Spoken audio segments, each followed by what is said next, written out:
For years I hear people have been praying for Washington, D.C.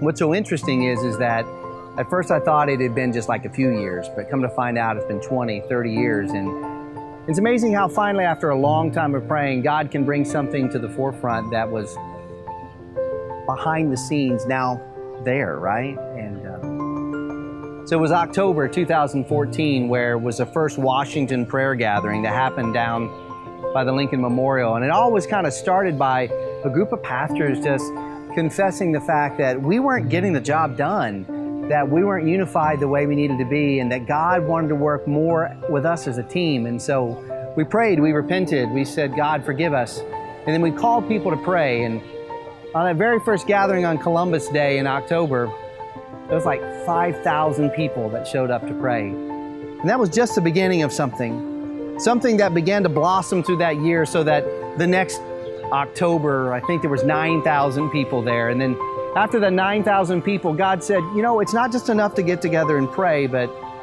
we need to do more. And it was from that heart of prayer, that heart of unity, that heart of hope, that One Heart DC was birthed.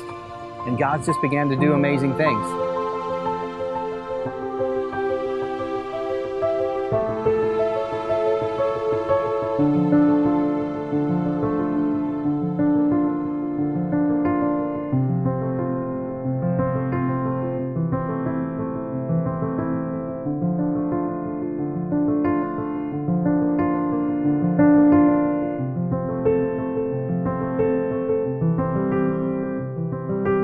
So what the amazing thing is that God really hasn't stopped with just the development of One Heart DC. He moved in the heart of pastors to really recognize that it's one thing to reconcile with each other. It's a whole nother thing to realize that no one church, local church, can do it on their own. That if the people were to be met, over 5 million people in the Washington, D.C. area, we have to do it together.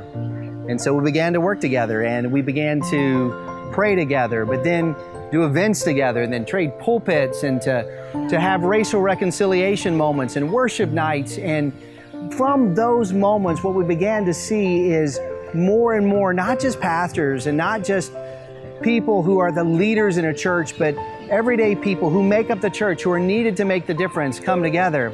And what God is beginning to now do is to see the people of God move from the gathering on Sunday out into the communities, out into places like this and other places that need to hear the truth about the hope of the gospel that changes everything.